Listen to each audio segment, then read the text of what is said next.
Halo semuanya, perkenalkan nama saya Raseli Anastasia Purba. Saya dari program studi administrasi publik dengan NIM 21101014. Di sini saya akan menyampaikan beberapa materi mengenai manajemen aset proyek.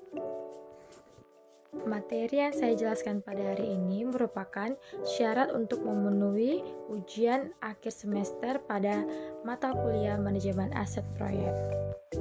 Untuk itu, tanpa memperpanjang waktu, mari kita bahas satu persatu. Materi pertama yang kita bahas mengenai aset. Apa itu aset dan pengertian aset?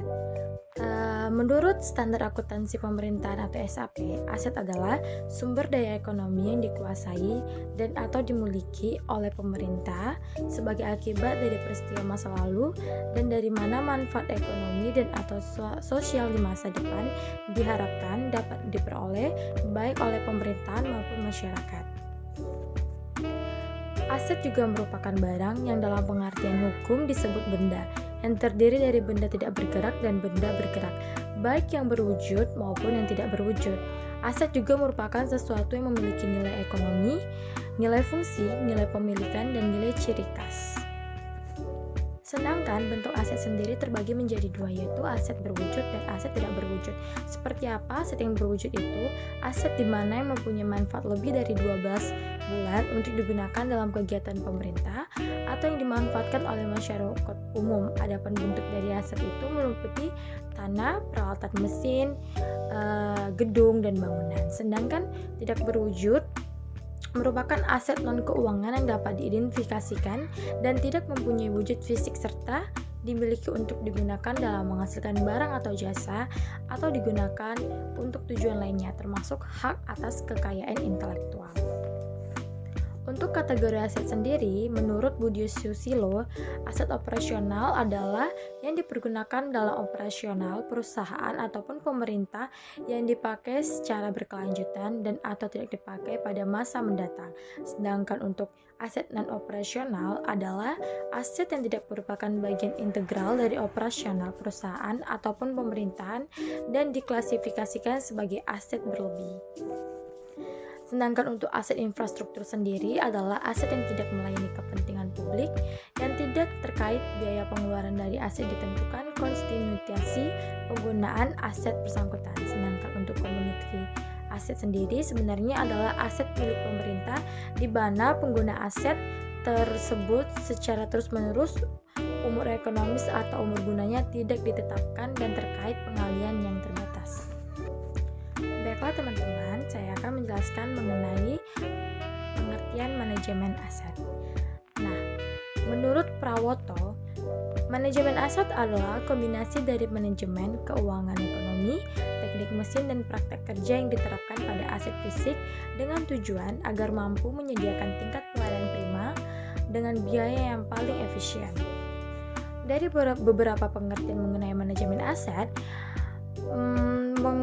manajemen aset tersebut mengatakan bahwa manajemen aset merupakan suatu proses sistematis yang mempertahankan, mengupgrade, dan mengoperasikan aset dengan cara yang paling hemat biaya melalui penciptaan, akuisisi, operasi pemeliharaan, rehabilitasi, dan penghapusan aset.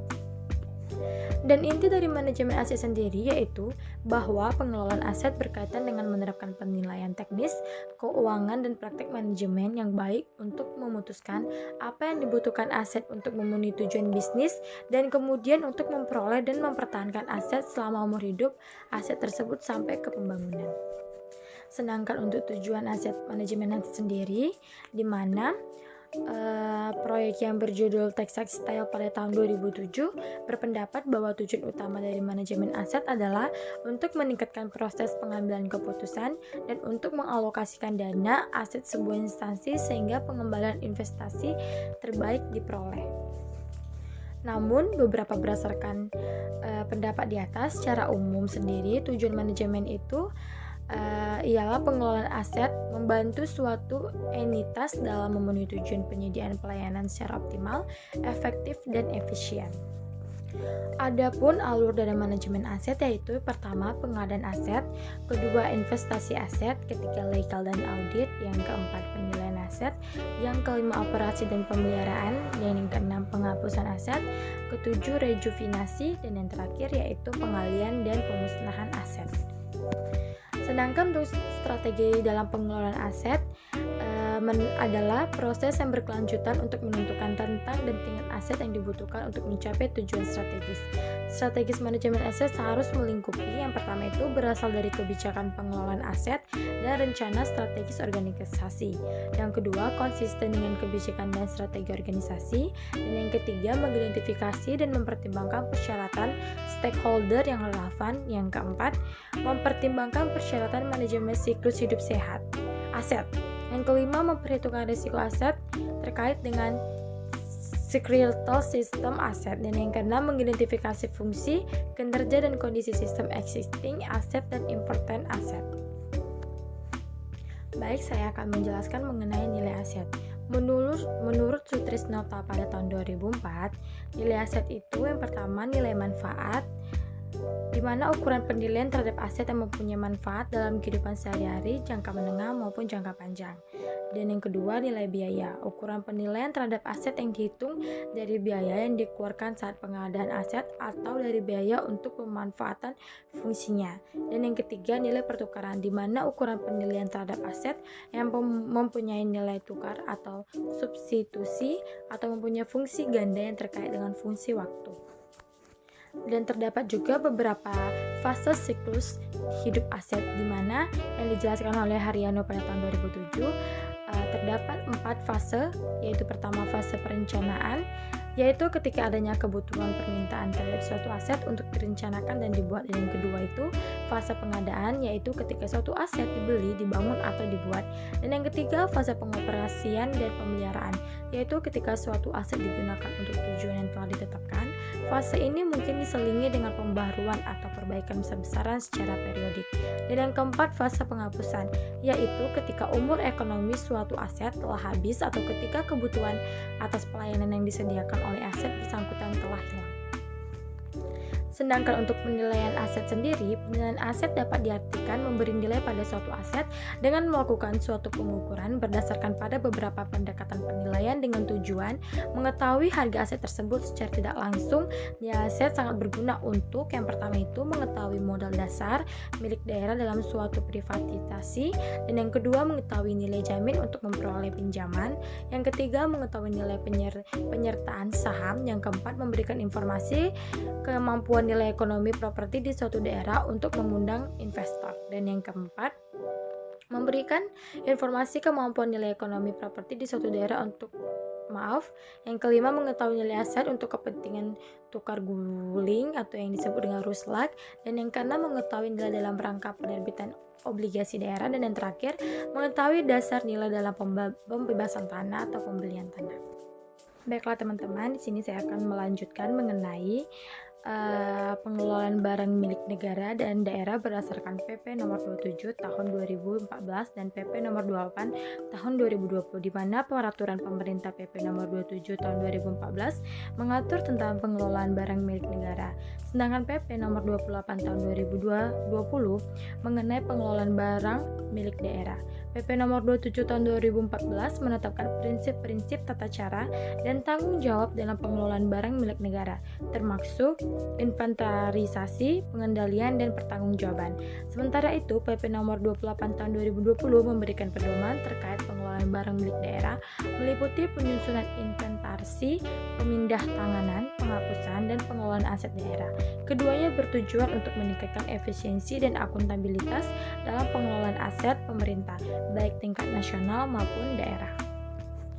Selanjutnya kita akan membahas mengenai manajemen proyek, di mana manajemen proyek sendiri mempunyai sasaran dan tujuan dibatasi oleh rentang waktu, biaya dan sumber daya sesuatu unik dan kejadian tidak berulang kali, penyelesaian sesuai dengan persyaratan kinerja dan spesifikasi yang dirancang memenuhi kebutuhan pelanggan. Dan apa itu manajemen proyek? Manajemen proyek adalah sekumpulan prinsip, praktik, dan teknik yang digunakan untuk memimpin tim proyek dan mengatur jadwal biaya dan risiko kinerja proyek untuk memberikan kepuasan bagi konsumen. di mana manajemen sendiri adalah penerapan area pengetahuan, keterampilan, alat bantu, dan teknik untuk mencapai tujuan proyek dalam parameter kualitas, biaya jadwal, dan batasan yang telah disepakati. Dan mengapa sih suatu organisasi sangat membutuhkan manajemen proyek? Karena mengandung suatu metodologi manajemen proyek yang bermanfaat untuk memenuhi kebutuhan dari proyek dan pelanggan. Meniadakan dengan cara melakukan standarisasi dari pekerjaan proyek yang repetitif, mengurangi jumlah pekerjaan yang mungkin terlewati, menghilangkan duplikasi pekerjaan, mengendalikan schedule, dan memaksimalkan pemakaian sumber daya.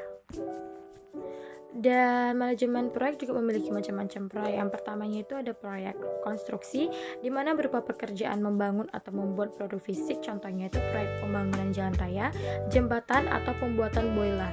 Dan yang kedua itu proyek penelitian, yang dimana berupa penemuan produk baru, temuan alat baru, atau penelitian mengenai temuan bibit unggul suatu tanaman.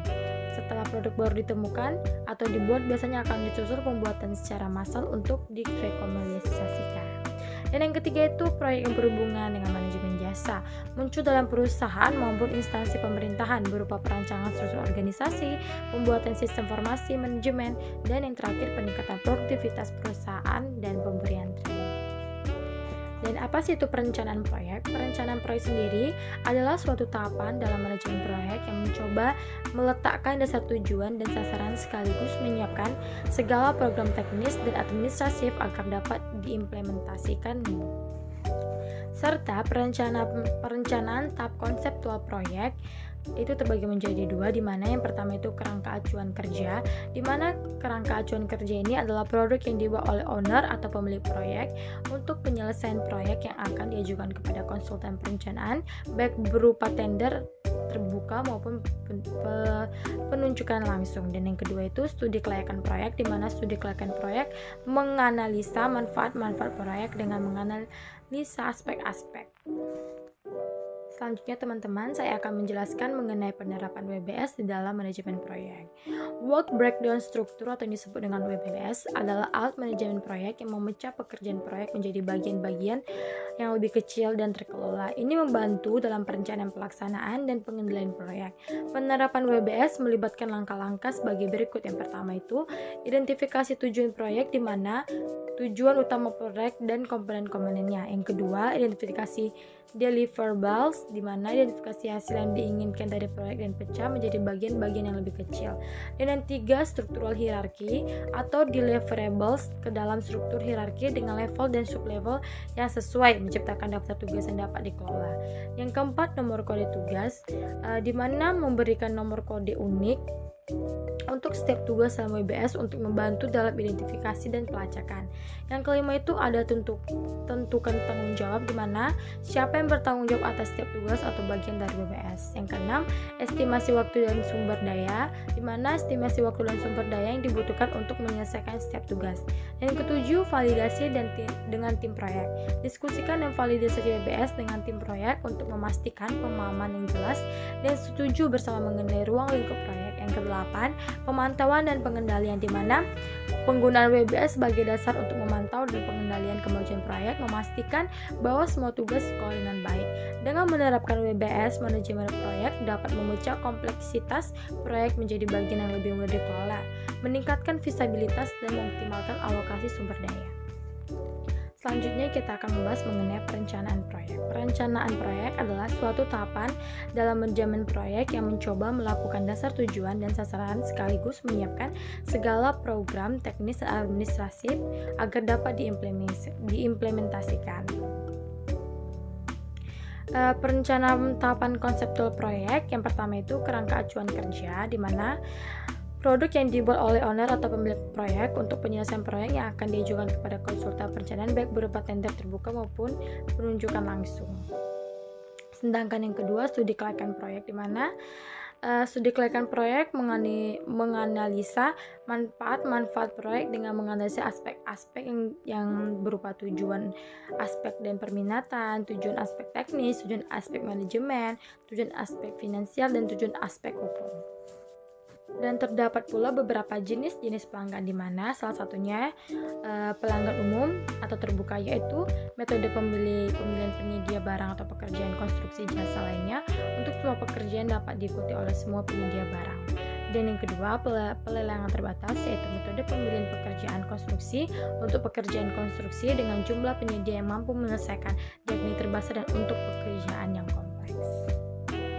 Dan pembelian langsung, di mana dalam hal metode pelanggan umum atau pelanggan terbatas dinilai tidak efisien dari segi biaya pelanggan, maka pembelian penyedia barang jasa dapat dilakukan dengan metode pembelian langsung, yaitu dilakukan dengan membandingkan sebanyak-banyaknya penawaran. Dan untuk pengendalian proyek sendiri ada setidaknya 3 langkah dalam proses pengendalian proyek, antara lain menentukan standar deformasi, membandingkan performansasi, melakukan tindakan koreksi, dan pelaksanaan secara umum dapat dikelompokkan menjadi pengendalian mutu, pengendalian waktu, dan pengendalian biaya. Baiklah teman-teman, di sini saya akan menjelaskan mengenai pengadaan barang ataupun jasa pemerintah berdasarkan Perpres 12 tahun 2021. Perpres tahun 12 tahun 2001 adalah Peraturan Presiden Republik Indonesia Nomor 12 tahun 2001 tentang pengadaan barang ataupun jasa pemerintah. Peraturan ini mengatur prosedur pengadaan barang dan jasa oleh instansi pemerintah di Indonesia. Beberapa poin penting dalam Perpres 12 tahun 2001 melibatkan tahapan-tahapan proses pengadaan seperti perencanaan, pengumuman, pemberian, penawaran, evaluasi, hingga penetapan pemenang lelang. Proses ini dirancang untuk memastikan transparansi, persaingan yang sehat, dan efisiensi dalam pengelolaan anggaran pemerintah. Penting untuk selalu memeriksa dokumen hukum terkait yang terbaru karena peraturan terkait pengadaan barang dan jasa pemerintah bisa mengalami perubahan seiring waktu berjalan. Dan selanjutnya kita akan mengetahui aspek-aspek apa saja yang dilakukan untuk pengawasan dalam menjalankan proyek. Dalam pengawasan proyek terdapat beberapa aspek yang perlu diperhatikan secara detail. Yang pertama itu monitoring, jadwal ataupun schedule monitoring, di mana memantau kemajuan proyek sesuai dengan jadwal yang telah ditentukan dan mengidentifikasi atas keterlambatan atau perubahan jadwal yang tidak terduga. Yang kedua itu pengendalian anggaran, di mana monitoring pengeluaran proyek agar tetap sesuai dengan anggaran dan identifikasi dan manajemen terhadap biaya tambahan atau potensial over budget. Dan yang ketiga, manajemen risiko, di mana identifikasi potensi risiko proyek, pengembangan strategi untuk mengurangi dampak risiko atau menghindarinya, dan pemantauan secara terus-menerus terhadap resiko yang mungkin muncul. Dan yang keempat, pengelolaan sumber daya, di mana memantau alokasi dan penggunaan sumber daya termasuk tenaga kerja, peralatan, dan material. Dan yang kelima, pemantauan kualitas, di mana memastikan bahwa produk atau layanan yang dihasilkan sesuai dengan standar kualitas yang telah ditetapkan. Dan yang keenam, komunikasi proyek, di mana membangun dan memelihara saluran komunikasi yang efektif antara semua pihak terkait proyek. Dan yang ketujuh itu pengukuran kinerja, di mana menilai kinerja tim dan individu yang terlibat dalam proyek. Dan ke-8, pemantauan kontraktual, di mana memastikan kontraktor atau vendor memenuhi kewajiban kontrak. Dan yang ke-9, kepatuhan dan hukum, di mana memastikan proyek beroperasi sesuai dengan regulasi dan hukum yang berlaku. Dan yang ke-10 ialah evaluasi pembelajaran, di mana menganalisis dan mengevaluasi suatu proyek untuk pembelajaran di masa depan dan mengidentifikasi peluang perbaikan dan efisiensi. Nah, dengan mempertahankan aspek-aspek ini, pengawasan proyek dapat dilakukan secara komprehensif, membantu minimalkan risiko dan meningkatkan peluang kesuksesan proyek. Selanjutnya saya akan menjelaskan mengenai pengendalian suatu proyek, bagaimana konsep dasar agar pengendalian suatu proyek dapat berjalan. Nah, pengendalian proyek melibatkan sejumlah konsep dasar yang krusial yang memastikan proyek berjalan sesuai rencana. Beberapa konsep utama melibatkan perencanaan proyek, monitoring dan evaluasi, komunikasi tim, manajemen risiko, perubahan dan penyesuaian, pengukuran kinerja, dan pelaporan, pelaksanaan tindakan korektif, dan penyelesaian proyek. Dengan memahami dan menegakkan konsep ini, tim proyek dapat meningkatkan kemungkinan kesuksesan proyek dan menjaga kendali terhadap faktor-faktor yang mempengaruhi. Baiklah teman-teman, cukup sekian materi yang saya sampaikan pada hari ini. Semoga ilmu ini bisa bermanfaat bagi kalian semua dan sampai jumpa.